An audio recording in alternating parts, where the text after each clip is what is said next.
Om Swastiastu. Halo, Semeton Jaskar. Kembali di akun YouTube saya, Jaskar Project. Nah, kali ini saya mempunyai bintang tamu, ibarat teman dahulu mungkin juga ya, yang baru perkenalan tadi. Ya, benar. Ya, coba perkenalkan yang paling puja dulu. Oke, Semeton, perkenalkan nama saya Eka, saya dari Tabanan, seorang mahasiswa. Ini terus ya Rajang Semeton Serang Sami, ya saya Abdi Jaya Prawira, saya dari Tulikup Gianyar.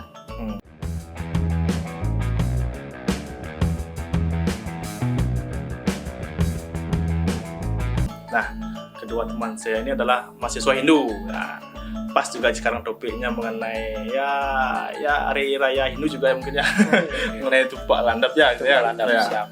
Nah, saya langsung aja ke pertanyaan ke Abdi lah dulu.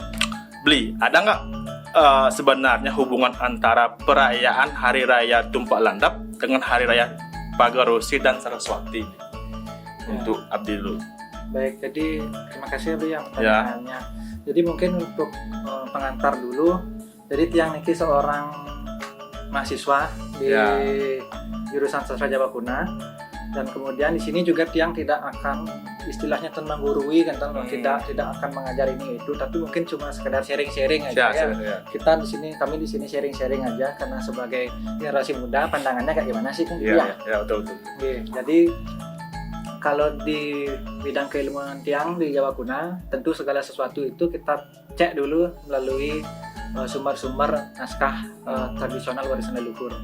Untuk membicarakan masalah rerainan yang telah disebutkan tadi, sumbernya itu adalah dari sebuah lontar yang namanya Sundarigamo. Jadi Sundarigamo disebutkan di sini sebagai suatu ajaran dari Ida Sang Hyang Suksma Licin. Ya, dari sana kita ada beberapa rangkaian hari raya dari Wuku Sinto sampai Batu Gunung habis, itu semua ada dipaparkan hari rayanya. Tapi berhubung karena di sini kita bahasnya kan cuma Tumpak Landap sama Saraswati, apa hubungannya? Yang akan coba dari teks-teks ini. Jadi kalau yang pertama untuk Saraswati, semua orang juga sudah tahu mungkin ya, semua sudah lumrah bahwa Saraswati itu adalah dari pujawalinnya Ida Sang Hyang Adi Saraswati. Kita mengupacarai sastra, mengupacarai ilmu pengetahuan itu sendiri, kita memuliakan ilmu pengetahuan. Jadi konsepnya mungkin di situ dulu, ilmu Saraswati sebagai ilmu pengetahuan. Terus sebenarnya sebelum dari antara Saraswati sampai Tumpak Landap niki ada beberapa hari lainnya sebelum kita sampai di Tumpak Landap dan Pagar Besi.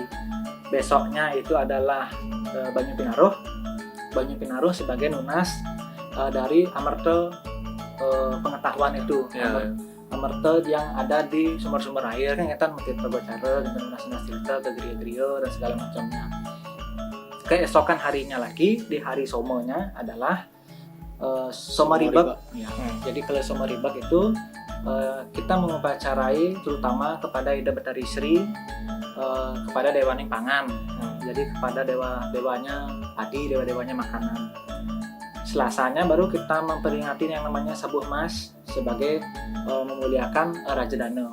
Semua jenis Arkebrana yang kita miliki kita bentuk pakat.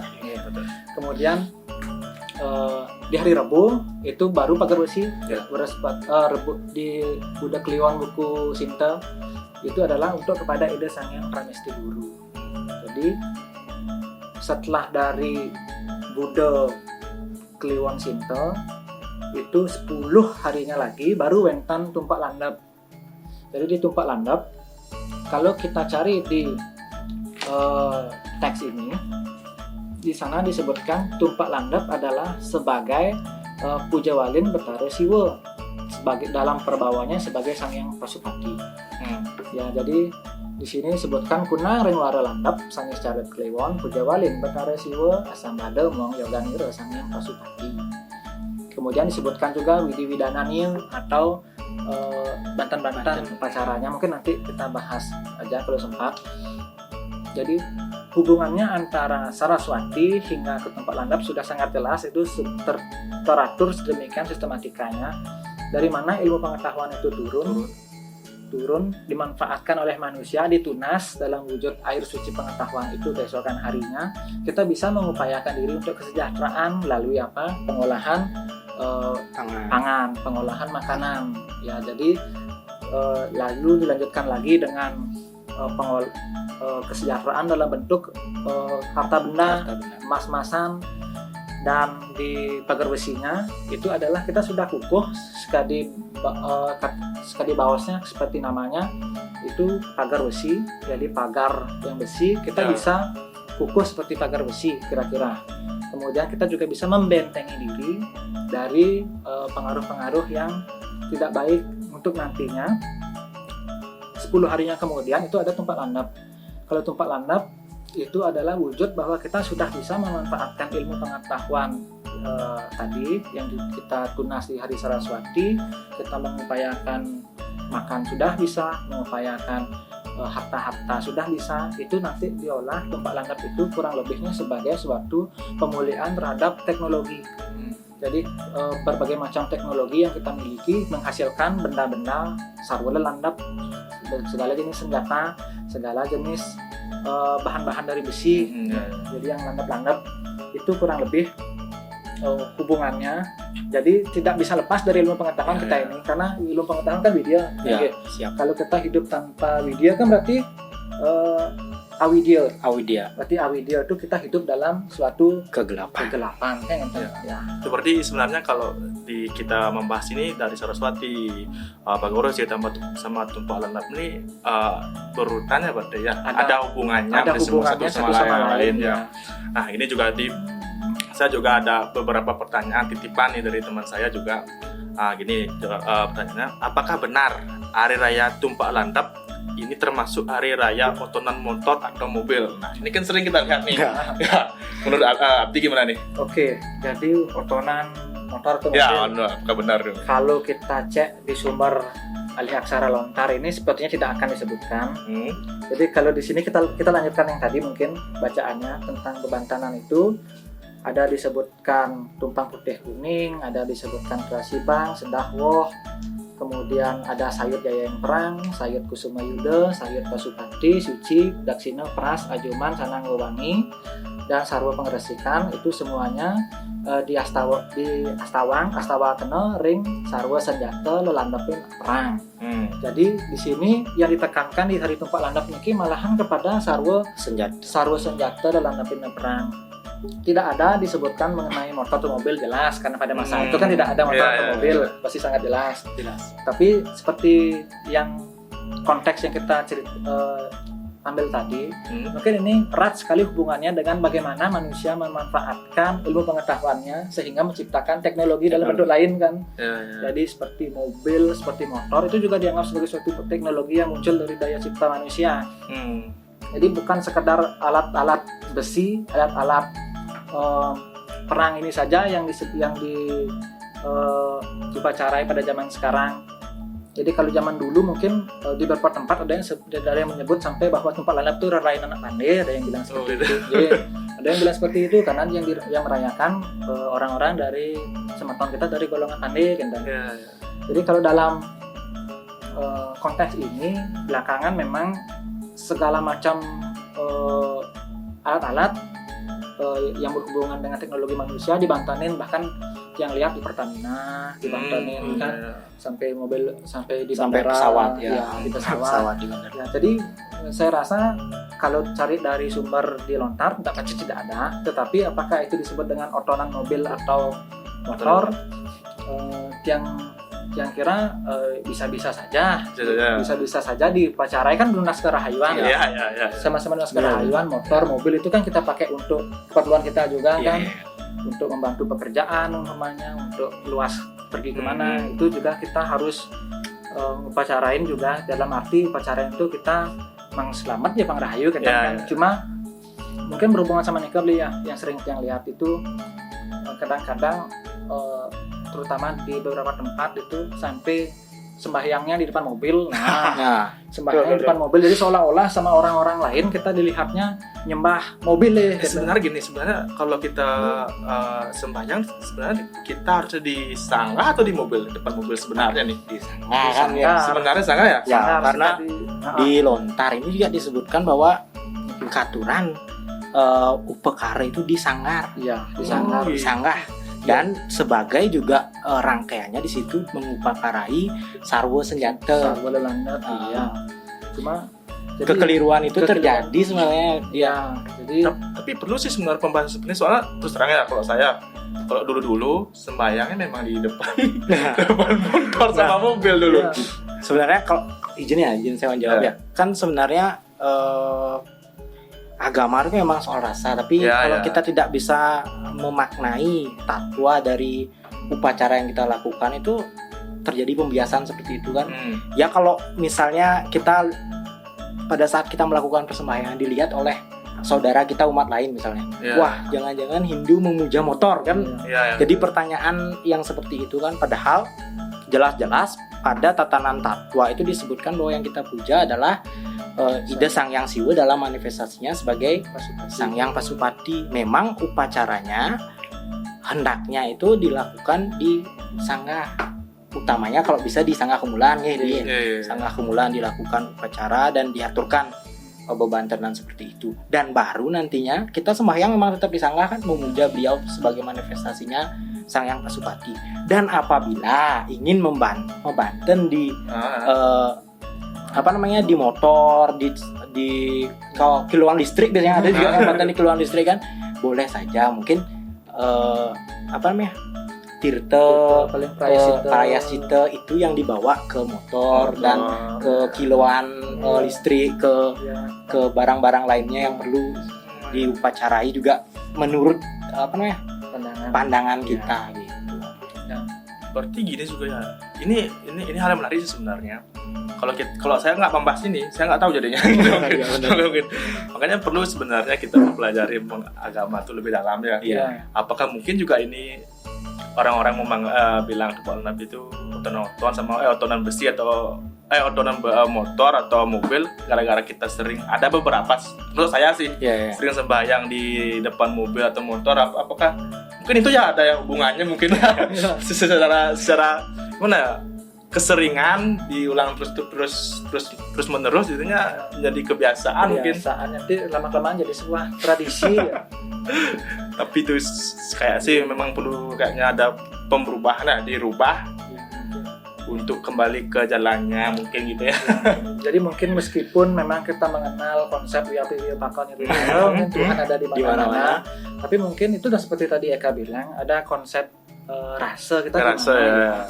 Rasa kita gimana? Kan kadang-kadang sampai ada orang yang kadang-kadang bertanya siapa betara dewa yang kita puja dalam wujud mobil itu. Ya, walaupun mungkin isi daksina tapaan di bantannya itu, tapi kadang-kadang rasa serak, rasa meragukan kadang-kadang muncul aja pada beberapa orang, dan kayaknya itu juga nggak bagus kalau kita bersembahyang dengan keraguan-raguan seperti itu. Kan kalau sudah disangar itu rasanya akan lebih keyakinan kita itu akan lebih mantap kira-kira. Iya. Jadi mau dilanjutkan? Bagaimana? Jadi intinya gitu. Jadi ini kan menurut pandangan kami seperti itu. Jadi mungkin karena memang di masyarakat kan kenyataannya banyak yang seperti itu kan gitu. Iya. Karena di masyarakat kan yang menurun itu adalah acaranya, upacaranya. Tatuanya itu tidak diturunkan secara berkesinambungan ya di masyarakat. Jadi meskipun meskipun upacara di Tumpal Landap akhirnya pada sekarang menjadi dinamikanya dilaksanakan dengan upacara motor, mobil, teknologi yang lain, tapi setidaknya esensi utama yang kita di sini kan adalah ngaturin itu Betara Pasupati. Jadi kepada lelandapin perang, dalam hal ini lelandapin perang itu bukan hanya sekedar senjata-senjata besi saja, tapi kan lelandapin yang ada dalam diri kita kan ya, kira-kira kan ya.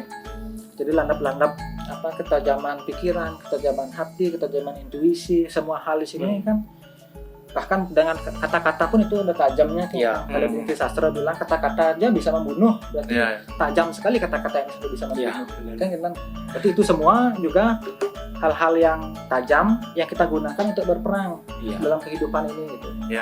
Nah sekarang juga ada pertanyaan lagi dari teman saya mengenai sama sih ketajaman pikiran nih. Nah ini buat Eka nih.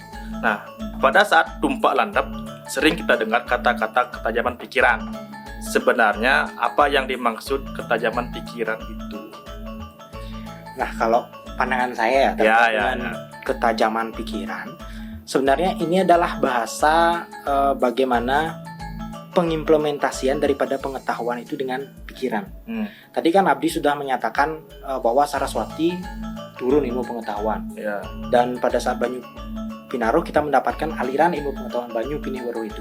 Dan pada saat ini ketajaman pikiran itu adalah daya cipta kita, sehingga ini dikaitkan juga dengan teknologi tadi, menyambung apa yang dikatakan oleh Abdi, sehingga tumpak landap ini sering diidentikan dengan ilmu terapan. Ilmu pengetahuan itu dijawantahkan dengan ketajaman pikiran ini. Nah, selain itu kan Pasupati itu, Sang Hyang Pasupati itu kan dewanya para pasu, Ya. raja pasu atau makhluk hidup para hewan kayak itu. Para hewan. Ada sifat-sifat kehewanan itu yang harus dikendalikan. Dalam hal ini ketajaman pikiran itu adalah manah. Manah inilah rajendriya. Ini adalah raja daripada para indria yang ada dalam diri kita. Sehingga kalau ini dikendalikan dengan baik, tidak hanya ketajaman pikiran itu diartikan sebagai ilmu pengetahuan ya, mengerti tentang ini, itu, dan lain sebagainya. Tidak hanya itu, tapi dalam segi kesucian juga pengendaliannya. Karena iptek itu seperti simbol keris. Ya. Kedua sisinya adalah tajam kalau digunakan baik-baik, kalau dia digunakan buruk-buruk. Ketajaman pikiran ini dapat diartikan sebagai pengetahuan yang diarahkan ke arah yang suci atau ke arah yang baik. Itu berarti pengertian yang Ya, jadi kan pengendalian diri juga ada di dalamnya sebagai karena rajendriya kan. Ini Bener gini menyambung. ya? Patut. Oh, Benar, ini? memang Ampun, Patut. Nah, lagi menyambung mengenai Pasupati juga nih. Nah, ini juga ada pertanyaan dari teman saya kan. Ini untuk Abdi sekarang nih. Apa benar Hari Raya Tumpak Landap adalah hari raya yang dikhususkan untuk Dewa Senjata atau Pasupati? Jadi tadi mungkin sudah Eka jelaskan Ya, juga sedikit sedikit. tentang Pasupati dan hubungannya dengan senjata dalam hal ini tadi Ya. keris contohnya. Memang benda yang paling monumental yang tempat lainnya pasti keris. Pasti keris kan, itu simbol. Jadi di sini tadi Eka sudah menyebutkan Pasupati sebagai dewanya binatang. Itu kan dalam pengarcaan di beberapa arca ikonografi di India juga ada arca-arca Pasupati sebagai dewanya hewan. Nah, mungkin di sini yang sempat membaca dan juga mendengar dari Dharma Wacana dari Nak Lingsir, ya, di sana dikatakan kita bisa mengupas lagi Pasupati ini menjadi hal yang berbeda lagi, bahwa Pasupati itu kemungkinan besar juga berasal dari kata pasuk dan mati. Pasuk itu artinya mencelap, ngeranjing, masuk. Nah, pati ini sebagai energi. Nah, jadi sebagai energi. Jadi Pasupati di sini juga bisa diartikan juga sebagai memasukkan energi, dewa untuk memasukkan energi, sehingga Pasupati tidak hanya dikenal pada senjata-senjata tajam saja. Itu tadi disebutkan identik Siwa Pasupati sebagai dewanya senjata. Jadi di misalnya Makari Tralingga gitu ya, Makari Ratu Ayu, Barong juga ada proses sakralisasi yang disebut Pasupati. Kemudian orang buat gong ada Pasupati, buat pul-pul pun ada Pasupatinya. Jadi mungkin dalam hal ini Pasupati sebutkan tadi itu adalah bagaimana kita menarik energi itu, ya. Jadi energi kan hubungannya dengan Panca Mahabhuta juga nih. Iya. Masih dimasukkan dalam benda-benda itu. Dalam hal ini identiknya dengan dewa senjata Pasupati tersebut adalah karena halnya senjatanya itu tadi, keris itu tadi sebagai simbol dari energi itu sendiri. Jadi kalau boleh mengutip dari sumber lain, ada namanya Tantu Pagelaran. Di Daftar Tantu Pagelaran itu disebutkan bahwa untuk membuat sebuah senjata itu yang turun adalah Dewa Brahma, yang mana beliau itu menggunakan 5 macam kekuatan alam atau disebut dengan Panca Mahabhuta sebagai sarana untuk membuat senjata keris ini, sehingga keris itu dibilang keris itu bentuknya apa namanya istilahnya bahasa Indonesianya lengkong-lengkong kan? Ada luk-luknya lekuk-lekuknya ya, ada lekuknya, ada luknya. Itu adalah menyimbolkan, itu punya simbol masing-masing, yang mana itu adalah simbol dari lingga. simbol dari Purusa. Sehingga di sini kan pemujaan pada Siwa, yang mana Siwa itu sangat identik dengan beliau sebagai Dewa Lingga juga kan, dewanya Lingga. Dalam hal ini orang Bali, orang-orang kearifan lokal kita di Bali, Batara Siwa itu disimbolkan dengan senjata kerisnya, atau sebagai Purusa itu sendiri, sebagai Lingga itu sendiri. Ini tentu sangat banyak di masyarakat kita lihat, bahkan ada yang sampai tradisi nganten dengan keris kan, kalau dalam hal-hal tertentu, karena itu sebagai simbol pengganti dari Purusanya. Itu simbol pengganti Lingganya. Ini menarik juga kan, tadi kan membahas mengenai keris, identik dengan keris. Kenapa diidentikan dengan keris? Kenapa enggak misalkan pisau kayak mungkin? Kenapa keris? Soalnya saya juga identik dengan misalkan Belanda, misalkan itu orang-orang kalau di rumah saya kan apa istilah ada kayak mempersepati yang isi minyak itu ya Masuh itu ya. Kenapa keris gitu loh? Kenapa di hari-hari itu juga diadakan itu? Jadi seperti yang disebutkan tadi kan, Pasupati itu seperti itu menggunakan 5 unsur energi itu, dan dalam hal ini beliau disebut kalau dalam beberapa sumber yang tiang baca, keris itu juga disebut dengan Ida Bathara, simbol dari sang Tripurusa. Jadi Tripurusa itu ada Brahmanya, ada Wisnunya, ada Iswaranya gitu. Jadi kalau tidak salah nih, di bagian paling bawahnya adalah bagian keris kan looknya seperti ini. Paling bawah adalah Brahma, di tengah-tengahnya adalah sebagai Wisnu, di puncaknya adalah sebagai Iswara. Meskipun ada juga yang sumber lain menyatakan bahwa di sisi tangan atau sisi kanannya adalah Brahma, sisi kirinya Wisnu, di puncaknya baru Iswara. Jadi dalam hal ini senjata keris dianggap sebagai senjata yang paling sempurna dalam hal itu. Makanya identiknya seperti itu, dianggap sempurna seperti itu. Dan juga daya magis keris itu kan warisan turun temurun dari zaman dahulu ya, dari zaman Majapahit, sebagai bahkan bisa dianggap sebagai salah satu senjata khas Nusantara pada zamannya kan adalah keris. Ya betul. Itu juga simbol derajat juga disimbolkan dengan keris. Jadi keris itu kemana-mana simbolnya. Dan keris adalah senjata yang paling sering digunakan dalam upacara agama. Nikah juga ya. Nikah kan keris. Pakai mandam pedagingan juga pakai keris. Kemudian upacara dibayarnya, semua rata-rata menggunakan keris. Keris, ya itu betul sih. Bahkan sampai pergina pun kan masih melihat keris. Ya betul. Nah ini sekarang titipan pertanyaan untuk Eka sekarang nih. Misalkan pada hari Tumpak Landep tidak bisa ke kampung karena masih bekerja, upacara dan pelaksanaan apa yang bisa dilakukan di tempat kos untuk memperingati upacara Tumpak Landep tersebut? Nah, nih sebenarnya nih yang sering terjadi kan, mungkin terjadinya sama seperti kasus yang tadi, motornya aja yang disembahyang, langsung natap di motor gitu ya, biarpun di kos kan mereka beranggapan bahwa otonan motor ya kan, selesai sampai di situ sebenarnya anggapan kita selama ini. Padahal tadi dijelaskan bahwa pemujaan Sang Hyang Pasupati gitu. Nah, kalau tidak ada kan tidak ada sangah kita ya di tempat kos ya. Misalnya contohnya tempat kos kita tidak bisa pulang kampung. Setidaknya kalau di antara itu adalah lingkungnya yang punya kos adalah orang Bali, setidaknya pasti ada Padma. Nah, bisa kita mengaturkan Banten di Padma dan memuja Ida Sang Hyang Pasupati, dan baru dari situlah kita mau Banten ke motor. Upacara tirta dan lain sebagainya. Misalkan nih tempat kita ngekos bukan orang Hindu misalnya, yang punya kos misalkan kan di Jawa kita misalkan yang punya kos itu lain agama Hindu gitu. Nah gimana tuh jadinya? Nah inilah uniknya agama Hindu ya. Kita bukan agama yang harus seperti ini yang paling benar, ini yang kalau selain ini salah, tidak ada kita istilah seperti itu. Nah kan kita ada desa Patra. Kalau di tempat itu desa itu tidak memungkinkan untuk melakukan seperti itu, ya bisa dilakukan penyesuaian dengan misalnya ada dulang gitu ya. Bisa kita letakkan di situ canang sebagai pemujaan ayat Ida Sang Hyang Pasupati. Barulah nanti ke motor juga kita bantenin sebagai semoga motor ini nanti memberikan keselamatan, bukan berarti bertaruh motor saya memuja semoga kau terus berada di sini, tidak seperti itu.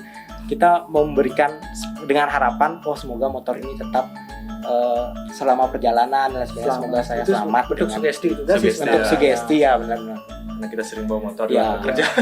Tapi jangan juga sampai seperti ini. Baru boleh ya kalau agama kita kan boleh kalau kondisi tidak mungkin kan. Misalnya Jumah nih ya nih di kampung, nak tadi di kamar kan di sangga dia pernah di pelangkiran kan di pelangkiran kan, padahal ada yang bisa kita lakukan lebih besar daripada itu gitu. Kan menyesuaikan juga Lumayan. dengan kondisi kita. Ya betul, menyesuaikan. Misalkan kalau kita di rumah ya kita pakai di sana. Pakai di sana. Terus di sana. Ya kalau kita merantau jauh ya di pelangkiran Nah. dulu.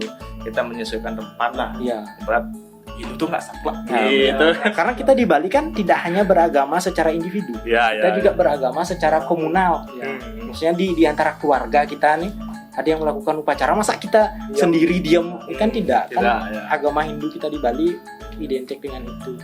Kalau Jadi, kalau boleh nambahin mungkin di tadi yang Hmm. dibilang Eka kan memang terutama yang teman-teman di rantauan Di rantauan. di luar memang yang sempat kemarin jalan-jalan sama Eka sempat Hmm. di luar itu ada beberapa memang kalau teman-teman saya yang saya kenal di luar ada yang memang tidak punya pelangkiran, dia yang di pelangkiran Ya. gitu Ya. tidak ada pelangkiran, tidak ada apanya seperti tadi dibilang Eka mungkin cukup dengan kita wadah tempat khusus lah yang Ya. kita anggap ini cukup. Kalau ada bantan yang bisa mampu dibuat silahkan diaturkan. Kalau diumpama Petrade Tengwenteng sama sekali Banten karena memang kesusahan kita di rantau ya mau gimana lagi kan cukup mungkin kita cari luarnya kemana, ke utara apa ke timur Ya. ya dari kamar itu mungkin kita berdoanya dari dalam hati atau mungkin kalau sempat dengan sarana bunga sarana apa bisa juga karena beda keadaannya kan kayak Ya. yang bilang desanya beda. Kita di sini yang memang segala macamnya ada dengan teman-teman di luar atau di rantauan terutama yang segala macamnya susah gitu loh. Terbatas. Kalau dipaksa-paksain juga nggak enak juga Ya, rasanya ya. kita kan nanti habis nyari ini itu capek nanti malah ngeluh kan nggak enak juga. Iya. Tapi itu juga menjauhnya seperti saya bilang tuh itu tuh nggak saklek. Ya, Nggak ya. saklek. Tapi anggapan orang luar tuh bahwa ini tuh saklek harus bantannya harus gini Ya. itu salah gitu. Ya. Kita tuh bisa menyesuaikan lah. gitu Bisa kan. menyesuaikan. Nah, ini untuk Eka juga nih pertanyaannya. Apa sesungguhnya yang menyebabkan anak muda zaman sekarang lebih fokus memamerkan story mobil dan motor tetapi tidak mengetahui makna sesungguhnya dari perayaan Hari Raya Tumpah Landap? Nah, Kita kan sering tuh, Sering, kalau ya, kalau ya. kalau udah gini, Tumpah Landap ya. Tumpah Landap tuh semua story di Wih, Instagram nih. sampai titik-titik gitu. Mobil, motor gitu. Sering kan? Apalagi dibarisin Iya, ya, mobilnya sekalian. Gimana aduh kali juga. Nah ini yang tadi saya bilang kan kita melakukan mengimplementasikan Sundari Gama ini, lontar Sundari Gama ini pada aspek upacara, Ya, ya. sampai pada aspek upacara. Ya. Dan kita pun menerima, mungkin zaman dulu kan belum ada motor, Ya. entah sejak kapan motor itu menjadi bagian daripada ini, dan itu juga tidak bisa kita salahkan. Iya, iya. Karena kita tidak bisa melakukan asing lagi, mungkin tidak boleh seperti itu kan. Nah tapi jangan sampai adanya bertambahnya komponen ini menyebabkan kita lupa pada inti takwa daripada ini. Yang terjadi kan ini sebenarnya. Iya, iya. Berhenti sampai mantenin motor. Dia lupa mengasah pikirannya. Iya. Sebenarnya kita mantenin motor, kita mantenin mobil sebagai bentuk apresiasi kita kepada ketajaman pikiran kita. Oh, manusia ini sudah bisa menciptakan motor, sudah bisa menciptakan mobil. Nah, kita harus semakin mengasah diri gitu untuk tetap bisa bertahan hidup kan. Nah, bahkan uniknya lagi nih, ada beberapa Banjar tuh ngedik kukul, dikumpulkan semua motor, ditatap sekalian. Iya, iya. Itu terjadi. Nah, di momen ini sebenarnya bisa ada kesempatan bagi para tetua untuk menjelaskan. Ini sebenarnya tidak berhenti sampai di sini loh. Upacara terus pulang, enggak seperti itu. Ini maksudnya seperti ini. Ada sisipan-sisipan takwa yang bisa kita sampaikan. Apalagi dengan mengumpulkan Banjar seperti itu kan, itu adalah kesempatan untuk menyisip-nyisipkan takwa di dalamnya. Tapi hal yang aneh sih mengenai mobil yang buat story ini ya. Saya pernah juga lihat teman saya ketika nih udah mulai bantenan, Ya, baru dia kayak kaman, bahas story, setelah itu dilepas, tidur dia lagi, tidur lagi. Banyak. Makanya saya bilang dia nggak mengerti, tidak mengerti makna, tapi dia cuma mengerti buat story aja gitu. Ya, Jadi dia kelihatan sembahyang, Nah. karena kan dia pakai udang, dia sembahyang, ngeliatin mobilnya. Tapi kalau saya yakin juga kok kalau dia ditanyakan apa makna, saya pun kalau ditanya juga maknanya, kalau nggak berbicara sekarang nih, Iya. saya nggak tahu juga apa makna dari ada di hari raya ini. Makanya kayaknya perlu pembelajaran mungkin yang lebih banyak ya. Tidak salah sebenarnya untuk membantani motor, tapi kesannya membuat story pada saat itu kesannya ria ya. Kesannya lebih Jangan bawa. apa ya? Ini. Maksudnya kesannya itu seperti, wah ini depan rumahnya nggak ada mobil, nggak lacur nih kan, gitu gini kesannya. Kalau misalnya patokan tumpuk landep nih hanya pada motor dan mobil. Gitu. Tapi itu sah ya kalau di ajaran agama Hindu. Nah, Kalau maksudnya menstorikan, Ya kan memperlihatkan apa yang kita kayak mobil itu, apakah di agama Hindu diperbolehkan seperti itu? Nah kalau kan ada yang namanya lascarya ya. Ya. Lascarya, apabila di agama kita kan salah satu poin pentingnya adalah lascarya. Apabila kita melakukan upacara itu memang benar-benar lascarya, ikhlas, itulah yang utama.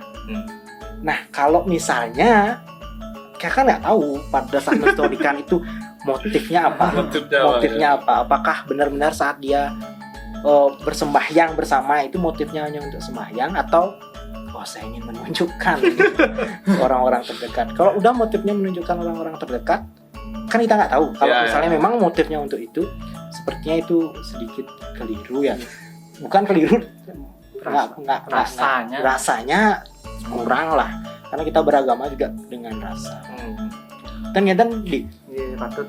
Jadi mungkin kalau benar seperti yang tadi diucapkan Eka, mungkin izin yang sepakat sekali bahwa tataran kita selama ini upacara rerainan itu selalu sampai di Widi Widano, sampai di upacaranya saja. Padahal kan kita punya trik rangka agama Hindu itu, kita punya takunya, kita punya susilanya, kita punya upakaronya. Kalau itu tidak ada salah satunya kan cacat badannya kalau diupamakan seperti badan. Ya. Kalau dalam hal ini hari suci tempat landap pun juga punya 3 kerangka agama Hindu kan pasti itu dalam setiap hari raya. Upacaranya sudah jelas tadi ada macam-macam sesuai daerah. Tatunya sudah tadi itu betala pasukan dan segala macam. Nah, sekarang ini susila. Nah, ini masuk ke susila. Ya, susilanya ini mungkin yang kedepannya, apalagi kita sebagai generasi muda, kita perdalam lagi bagaimana kita mengasah kompetensi kita agar kita melek juga secara agama ini gitu loh. Nggak cuma nanti kita menciptakan tradisi baru yang mana tradisi baru dalam tanda kutipnya itu yaitu memamerkan mobil atau motor dalam dalam tempat landap itu misalnya. Karena bahkan ada beberapa orang mungkin ini cuma sharing aja sih, dia nggak bisa juga menyatakan ini salah atau benar ya. Jadi semisal seperti memamerkan sesuatu ke medsos yang ada hubungannya dengan hal-hal yang sakral. Kan kesering tuh misalnya misalnya sesunan itu, orang tuh baru ada yang sampai biar ke depannya pas gitu loh, dapat gini itu. Nah itu juga yang melakukan juga generasi kita itu, generasi muda. Nggak ada generasi tua, jarang lah seperti itu. Kalau ada seperti itu mungkin dia ikut generasi kita gitu. Mungkin kedepannya kita sama-sama lah introspeksi diri, rasa kita masing-masing bagaimana menanggapi hal-hal yang seperti itu, ya kan? Kalau sampai di tempat di Bangli, tempat saya di Bangli itu sampai dilarang untuk ngambil foto sesunan, nggak boleh. Itu juga memberikan pendidikan budi pekerti secara langsung kepada generasi muda kan. Dengan dilarangnya itu udah pecalang, kalau ada orang nanggar foto itu aja udah disuruh nurunin atau disuruh gini, nggak boleh. Dan kan belum tentu semua orang di sosial media menerima itu secara terbuka bahwa itu tradisi kita, agar tidak menjadi nanti salah interpretasi lah. Ya, mungkin di bagian mana yang bisa kita show off, kita tunjukkan, mungkin di bagian mana yang bisa kita bagikan dalam momen lain lah selain untuk disebar-sebar di media sosial gitu. Nah ini juga untuk Eka juga pertanyaan ini titipan juga dari teman saya ini ya. Nah, apa benar pada saat malam tumpak landap tidak diperkenankan melakukan pekerjaan jasmani, misalkan jangan masak, jangan berbicara kotor, jangan bepergian. Intinya apa benar kita tidak boleh melakukan aktivitas fisik pada malam hari. Nah, mungkin sebelum saya menjawab mungkin Abdi dulu. Abdi dulu. Karena ini kita lihat dulu di apa namanya di dalam ini kan kebetulan Abdi membawa naskah dari Sundari Gama. Sepertinya tidak ada disebutkan di dalam naskah ini seperti itu. Tapi dapat juga kita cari maknanya kenapa seperti itu berkembang di masyarakat, kan demikian ya.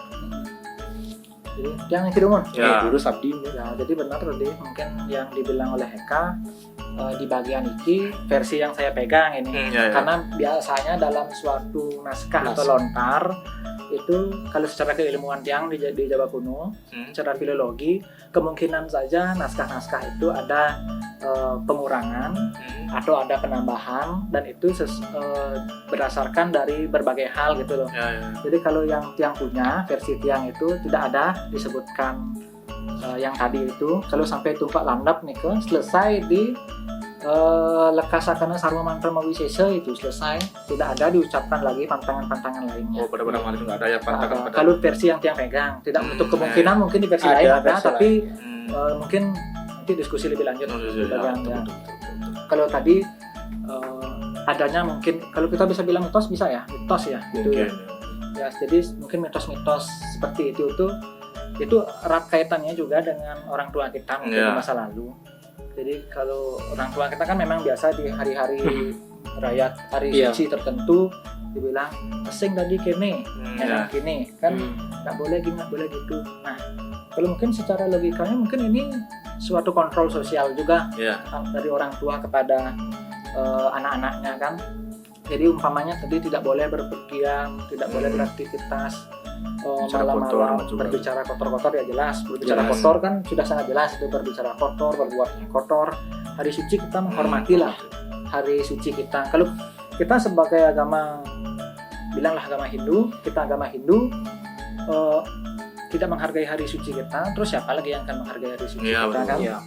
Jadi kalau dengan alasan nggak boleh masak tadi dibilang, nggak boleh masak, mungkin berarti dimasaknya hamil sebelumnya gitu atau gimana kan, yang juga kurang ngerti, tempat yang nggak ada seperti itu. Jadi pantangan-pantangan itu juga bisa kalau kita kaitkan ke dalam konsep berate atau tape itu bisa. Jadi berate itu artinya suatu pantangan tertentu yang kita lakukan pada hari suci kan, contohnya Saraswati berate tidak membaca gitu umpamanya ya kan. Umpamanya Kuningan beratenya itu tidak membantah lebih dari jam 12 ya seperti itu.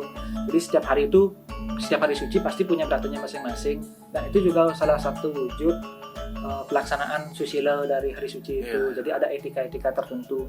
Kalau logikanya mungkin yang jelasin mungkin ini kok gimana secara logis kok bisa seperti itu kan.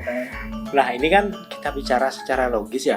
Sebenarnya tadi sudah dijelaskan sama Abdi dengan Lukas kenapa alasannya seperti itu. Tapi saya kembali lagi membahas tentang indria. Indria kan Rajendria, tadi adalah Raja Indria. Mungkin ini adalah salah satu bentuk pengekangan pengeret indria itu sebagai bentuk kita mempertajam pikiran kita agar fokus ke satu titik, ke proses kita menajamkan pikiran kita itu.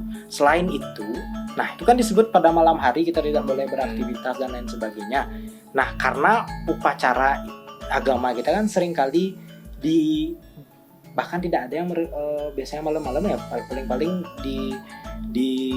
direkomendasikan itu pagi karena Satwika, karena masih dalam suasana waktu Satwika, dan tengah itu siang Rajasika, dan sore itu adalah Tamasika. Jadi lebih cenderung kita diarahkan di waktu pagi untuk mendapatkan vibrasi Satwika itu dalam kita melakukan upacara.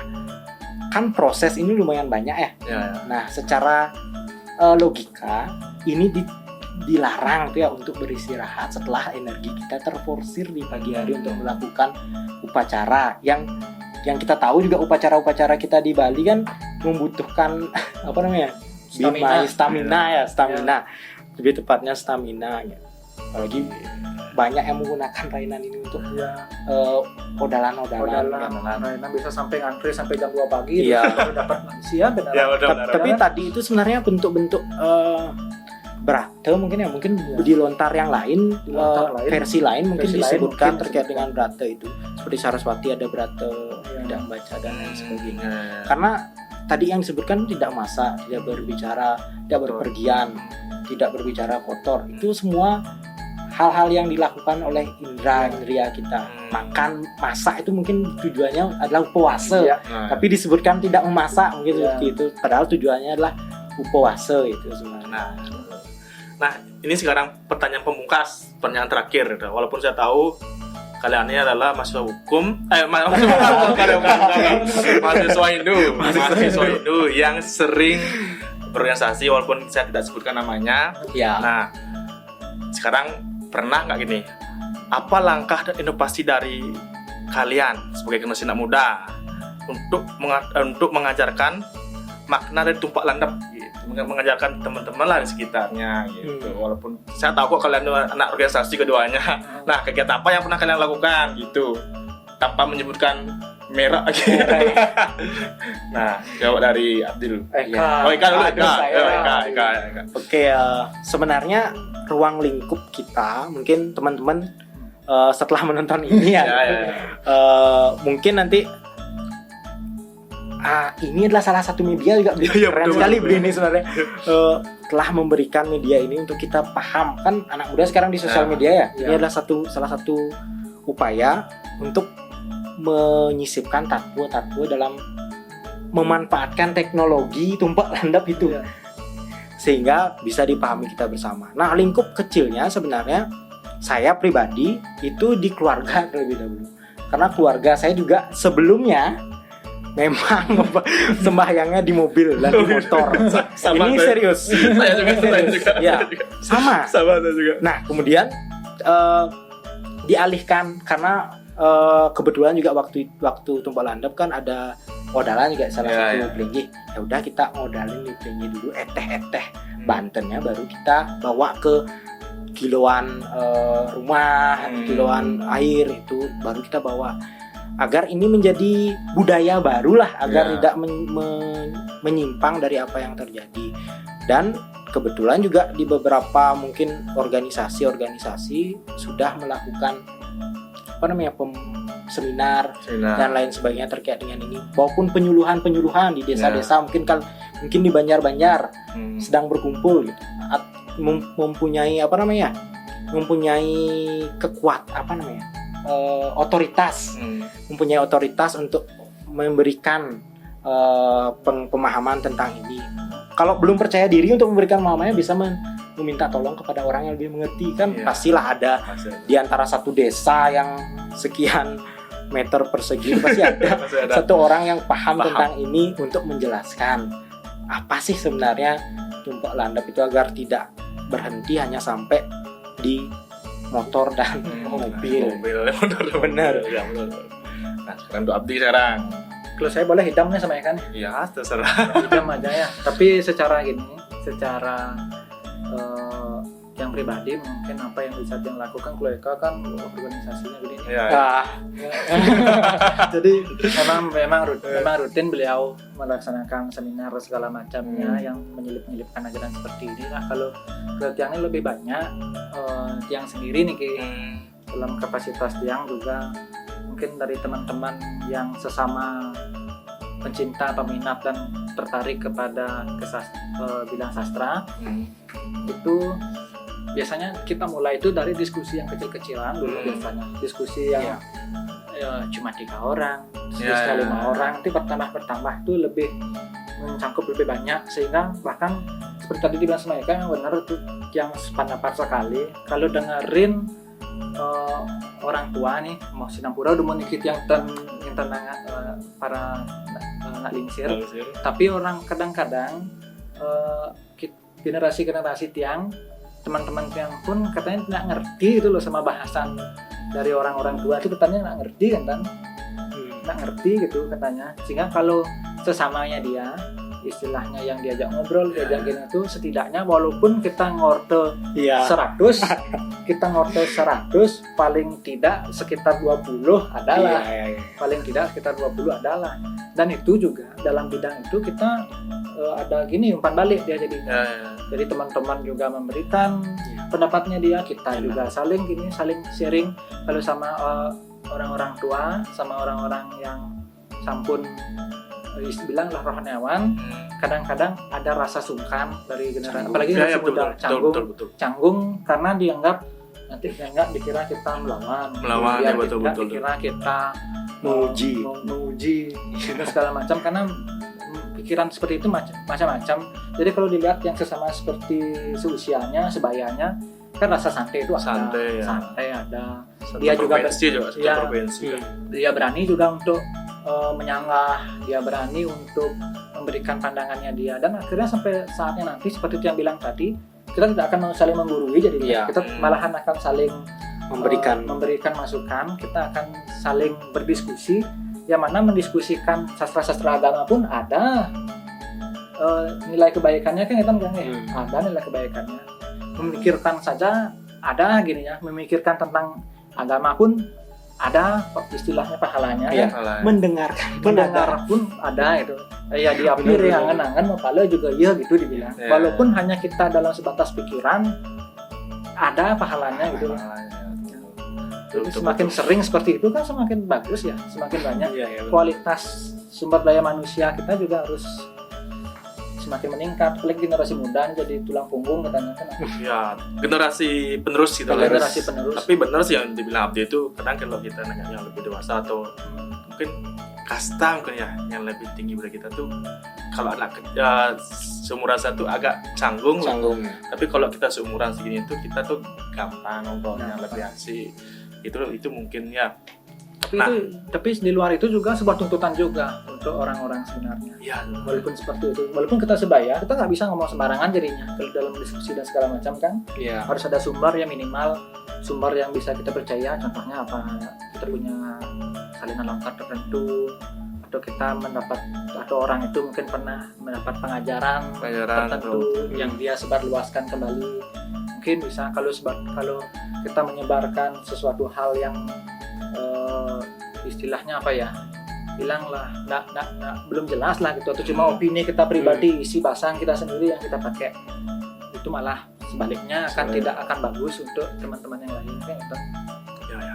Nah, terima kasih nih untuk Abdi dan Eka Siap. sudah menjawab semua pertanyaan dari teman-teman saya. Soalnya ini pertanyaan titipan semuanya.